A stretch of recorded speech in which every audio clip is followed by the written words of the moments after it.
সোনাম ওয়াংচুকের 21 দিনের অন্বেষণ পুলিশ জোর করে ভাঙল। কিন্তু ভেবে দেখুন, যদি এই হাঙ্গার স্ট্রাইকটা চলতো, তাহলে আজ বাদে কাল খবরের কাগজে হেডলাইন হতো সোনাম ওয়াংচুক নেই। যদি তার মৃত্যু ঘটতো, তাহলে কি সেটা একজন মানুষের মৃত্যু হতো, নাকি হাজার ছাত্রছাত্রীদের ভেঙে যাওয়া স্বপ্নের উপর শেষ শিলান্যাস হতো? আর যদি একজন মানুষ, যিনি লাদাখের শিশুদের জন্য নিজের জীবন উৎসর্গ করেছেন, তাকে সিস্টেমের এগেনস্টে প্রশ্ন করার জন্য হাঙ্গার স্ট্রাইকে বসতে হচ্ছে, তাহলে কিছু ভাবার বিষয় নিশ্চয়ই আছে।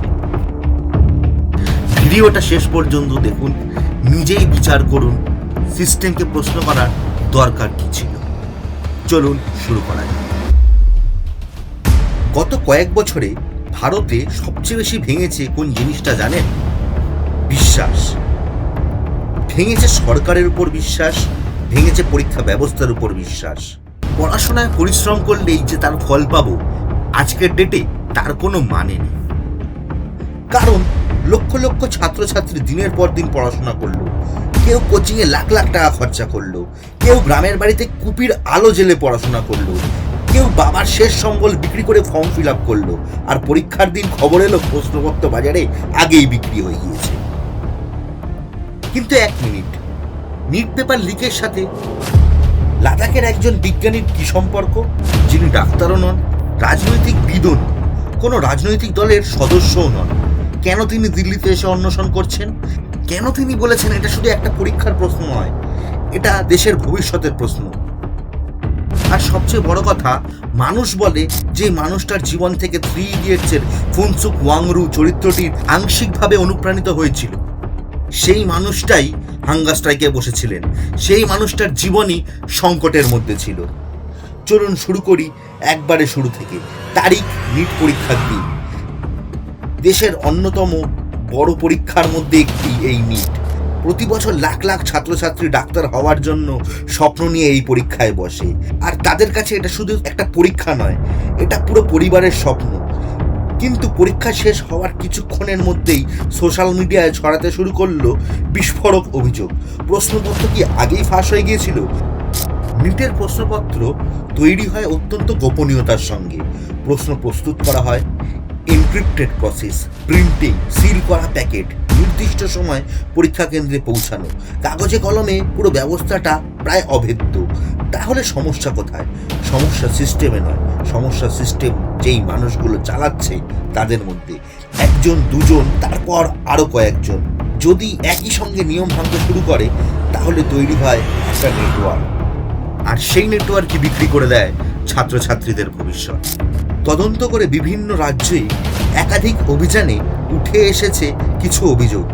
প্রশ্নপত্র পাচারের অভিযোগ, দালালি করার অভিযোগ, অতিরিক্ত টাকার বিনিময়ে সুবিধা পাইয়ে দেওয়ার অভিযোগ, কিছু জায়গায় পরীক্ষার আগেই প্রশ্নপত্র পৌঁছে দেওয়ার অভিযোগ, কিছু জায়গায় সংগঠিত চিটিংয়ের অভিযোগ। এবং এই ঘটনাগুলির তদন্তে বিভিন্ন সংস্থা একাধিক ব্যক্তিকে গ্রেফতারও করেছে। কিন্তু সবচেয়ে বড় প্রশ্ন অন্য, এরা কারা? কিভাবে এত বড় নেটওয়ার্ক তৈরি হলো, আর বছরের পর বছর এরা ধরা পড়লো না? ভাবুন একটা পরিবারের কথা। বাবা হয়তো একজন রিক্সা চালক, মা বাড়ি বাড়ি কাজ করে, ছেলেটা বা মেয়েটা প্রতিদিন 12 ঘন্টা 14 ঘন্টা পড়ছে, বন্ধুদের সাথে ঘুরতে যায় না, মোবাইল ব্যবহার করে না, একটাই স্বপ্ন, ডাক্তার হব।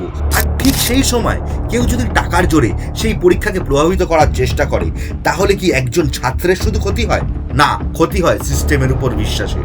এরপর শুরু হলো দেশ জুড়ে ক্ষোভ। সোশ্যাল মিডিয়া ভরে গেল একটাই প্রশ্ন, পরিশ্রম করব কেন যদি প্রশ্ন আগে থেকেই বিক্রি করে দেওয়া হয়? যদি সিস্টেমই ন্যায্য না হয়, তাহলে ভবিষ্যৎ গড়ব কিভাবে? এই প্রশ্নগুলো শুধু ছাত্রছাত্রীদের ছিল না, দেশের অসংখ্য শিক্ষক, অভিভাবক সবাই মিলে একসাথে গর্জে উঠলেন। আর এই সিস্টেমকে প্রশ্ন করার দায়িত্বটা কাঁধে বহন করলেন একজন মানুষ, যার নাম সোনাম ওয়াংচুক, যাকে সিস্টেমের সাথে লড়াই করার জন্য বারবার জেলে যেতে হয়েছে, তিহারে দিনের পর দিন কাটাতে হয়েছে।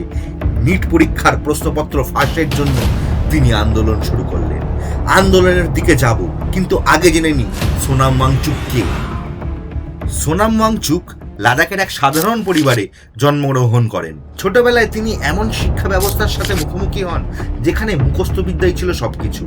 কিন্তু তিনি বিশ্বাস করতেন শিক্ষা মানে শুধু বই নয়, শিক্ষা মানে সমস্যার সমাধান করা। এই বিশ্বাস থেকেই তিনি তৈরি করেন students educational and cultural movement of Ladakh, যেখানে ফেল করা ছাত্রছাত্রীরাও আবার নতুন করে জীবন গড়ার সুযোগ পায়। সোলার এনার্জিতে চলে পুরো ক্যাম্পাস, বইয়ের পাশাপাশি শেখানো হয় জীবন শিক্ষা। অনেকেই জানে না বলিউডের অন্যতম জনপ্রিয় সিনেমা 3 ইডিয়টসের সেই বিখ্যাত চরিত্র ফুনসুক ওয়াংরু অনুপ্রাণিত হয়েছিল সোনাম ওয়াংচুকের জীবন এবং তার কাছ থেকে। অর্থাৎ যে মানুষটার গল্পে লক্ষ লক্ষ তরুণ অনুপ্রাণিত হয়েছিল, সেই মানুষটাই ছাত্রছাত্রীদের জন্য নিজের জীবন বাজি রেখেছেন। কিন্তু এই নিট পরীক্ষার লড়াই তার প্রথম লড়াই নয়, তার প্রথম লড়াই 2019 সালে, যখন জম্মু অ্যান্ড কাশ্মীর পুনর্গঠনের পর লাদাখকে কেন্দ্রশাসিত অঞ্চল করা হয়। এরপর সেখানকার বহু মানুষ দাবি করতে থাকেন সংবিধানের 6ষ্ঠ তফসিলের সুরক্ষা, স্থানীয় মানুষের জমি ও সংস্কৃতির নিরাপত্তা, আর রাজনৈতিক প্রতিনিধিত্ব এবং কর্মসংস্থানের নিশ্চয়তা। সোনাম ওয়াংচুক এই দাবিগুলির সমর্থনে শান্তিপূর্ণ আন্দোলনের অন্যতম মুখ হয়ে ওঠেন। তিনি পদযাত্রা করেন, অন্বেষণ করেন, আলোচনার আবেদন করেন, বারবার সংলাপের কথা বলেন। কিন্তু গ্রেফতার কেন? এরপর আসে সেই ঘটনা যা গোটা দেশের নজর কেড়েছিল। সরকারি পক্ষের অভিযোগ ছিল আইন শৃঙ্খলা এবং নিরাপত্তা সংক্রান্ত উদ্বেগের জন্য তার বিরুদ্ধে পদক্ষেপ নেওয়া হয়। অন্যদিকে সোনাম ওয়াংচুক আর তার সমর্থকদের দাবি এটা ছিল শান্তিপূর্ণ গণতান্ত্রিক আন্দোলনের কণ্ঠস্বরকে দমিয়ে দেওয়ার চেষ্টা। পরে দীর্ঘ সময় তাকে আটকে থাকতে হয় এবং তিনি মুক্তি পান। এই ঘটনাকে ঘিরে দেশ জুড়ে বিতর্ক তৈরি হয়। এরপর তার জীবনে আসে অন্য মোড়। একজন মানুষ যিনি লাদাখের জন্য লড়েছেন, তিনি হঠাৎ কেন নিটের ছাত্রছাত্রীদের পাশে দাঁড়ালেন? কেন তিনি বললেন এটা শুধু পরীক্ষার প্রশ্ন নয়, এটা দেশের ভবিষ্যতের প্রশ্ন? আর ককরোচ জনতা পার্টি নামে ভাইরাল হওয়া পার্টির সঙ্গে তার সম্পর্ক। কয়েক সপ্তাহ আগেও দেশের অধিকাংশ মানুষ এই নামটা শোনেনি, ককরোচ জনতা পার্টি। কিন্তু কয়েকদিনের মধ্যেই সোশ্যাল মিডিয়ায় লক্ষ লক্ষ মানুষ এই নামটা নিয়ে আলোচনা শুরু করলো। মিম, ভিডিও, প্রতিবাদ, রাগ, হতাশা সব মিলিয়ে তৈরি হলো এক নতুন ছাত্র আন্দোলন। কিন্তু তেলেপোকার সাথে নিটের সম্পর্ক কি? ঘটনার সূত্রপাত একদিন আদালতের শুনানি ঘিরে বিতর্ক থেকে। ককরোচ শব্দটি নিয়ে সোশ্যাল মিডিয়ায় ব্যাপক আলোচনা শুরু হয়। তারপর অনেক তরুণ তরুণী এই শব্দটাকেই প্রতিবাদের প্রতীক বানিয়ে ফেলেন। কারোর হাতে পোস্টার, কারোর হাতে তেলেপোকার ছবি। নিট, ইউজিসি নেট পরীক্ষা নিয়ে একের পর এক বিতর্ক, সব মিলিয়ে ক্ষোভ জন্মেছিল অনেক দিন ধরেই। আর সেই ক্ষোভেই একটা প্রতীকের মধ্যে বিস্ফোরিত হয়। আর তখনই সামনে এলেন সোনাম ওয়াংচুক। ঠিক এই সময় সবাইকে অবাক করে যন্তর মন্তরে পৌঁছালেন সোনাম ওয়াংচুক। অনেকেই প্রশ্ন করলেন, লাদাখের মানুষ ছাত্র আন্দোলনে কেন? উত্তরটা তিনি নিজেই দিয়েছিলেন। তিনি বললেন, শিক্ষা ব্যবস্থার উপর মানুষের বিশ্বাস নষ্ট হলে দেশের ভবিষ্যৎ বিপদের মুখে পড়ে।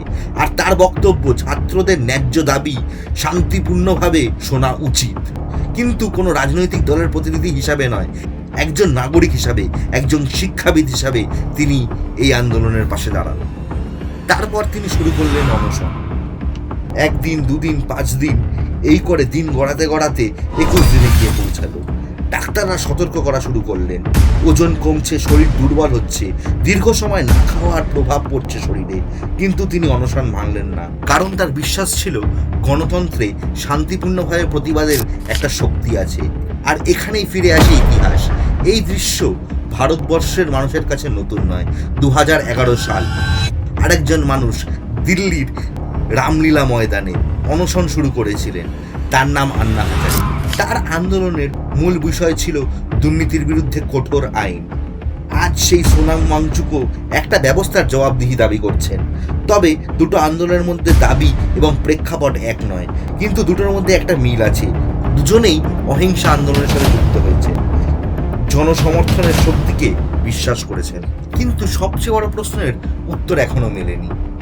যদি কোটি কোটি ছাত্রছাত্রী এই আন্দোলনের পাশে না দাঁড়ায়, তাহলে কি গণতান্ত্রিকভাবে প্রতিবাদের শক্তি ধীরে ধীরে দুর্বল হয়ে যাবে? আর যদি একজন মানুষ নিজের জীবন বিপন্ন করেও সিস্টেমকে নাড়া দিতে না পারে, তাহলে আগামী দিনে সাধারণ মানুষ বিচারের জন্য বা প্রতিবাদের জন্য কি করবে? ভারতের ইতিহাসের পাতায় অনেক আন্দোলনই আছে, অনেক অহিংসা আন্দোলনও এর মধ্যে গুরুত্ব পেয়েছে। আন্দোলন বরাবর পরিবর্তনের ভাষা হয়ে উঠেছে। মহাত্মা গান্ধী, জয়প্রকাশ নারায়ণ, আন্না হাজারে বিভিন্ন সময় বিভিন্ন দাবি নিয়ে এই মানুষগুলো আন্দোলন করেছে। আর আজ সোনাম ওয়াংচুকও একটি প্রশ্ন তুলেছেন, শান্তিপূর্ণভাবে আন্দোলনের আওয়াজ আজও কি কেউ শুনছে? এই প্রশ্নের উত্তর সময় দেবে। কিন্তু আজকের ভিডিওর সবচেয়ে গুরুত্বপূর্ণ প্রশ্নটা হলো, সোনাম ওয়াংচুক যে না খেয়ে 21 দিন আন্দোলন করলেন ছাত্রছাত্রীদের জন্য, তার একটাই দাবি ছিল ধর্মেন্দ্র প্রধানের ইস্তফা, এবং তিনি ডাক দিয়েছিলেন সবাই মিলে যেন সংসদের দিকে শান্তিপূর্ণ মার্চ করতে করতে এগিয়ে যান এবং নিজের বক্তব্যটা যেন তারা সরকারের কাছে তুলে ধরতে পারে। কিন্তু সরকার কি করলো? 21 দিন পর যেই তিনি মার্চের জন্য সবাইকে আহ্বান জানালেন, জোর করে তাকে ফোর্সড ফিডিং করিয়ে দিল। এরপর কি হবে তা অজানা। অক্রোশ জনতা পার্টির মিস্টার দীপকে আন্দোলনে বসবেন বলেছেন।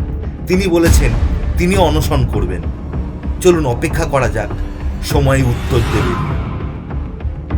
কিন্তু সাধারণ মানুষকে একটা জিনিস নিয়ে ভাবতে হবে, সরকার কেন ফোর্সফুলি সোনাম ওয়াংচুককে তুলে দিলেন? তিনি যখন বললেন যে তিনি সংসদের দিকে সবাইকে নিয়ে মার্চ করবেন, সেই মার্চটা রোখার জন্য, নাকি যখন সংসদের অধিবেশন শুরু হচ্ছে সব অপোজিশন পার্টি তার সাথে দেখা করতে যাচ্ছে আর দেশের অন্য মানুষরাও তার সাথে জুড়ছেন, সেই জিনিসটাকে সরকার ঠিক মেনে নিতে পারলেন না? ধর্মেন্দ্র প্রধান কি আদেও ইস্তফা দেবেন? এইসব প্রশ্নগুলো আমাদের কাছে অজানা। এরপর কি হবে? এই নিট আন্দোলনের কি অন্য কোনো মোড় হবে, না এখানেই আন্দোলন শেষ হয়ে যাবে? সরকার কি আদেও নিজের ভুলটা বুঝতে পেরেছেন? এইসব অনেক প্রশ্ন মাথায় ঘুরপাক খাচ্ছে। আরও একটা জিনিস, যদি ধর্মেন্দ্র প্রধানের ইস্তফা হয়েও যায়, সিস্টেম কি বদলাবে? এইসব প্রশ্নের উত্তর আমরাও খুঁজছি, আপনাদের কাছেও অজানা। এরপর নিটের আন্দোলন নিয়ে কি হলো জানতে হলে চোখ রাখবেন যুগান্তর নিউজের পর্দায়। ধন্যবাদ।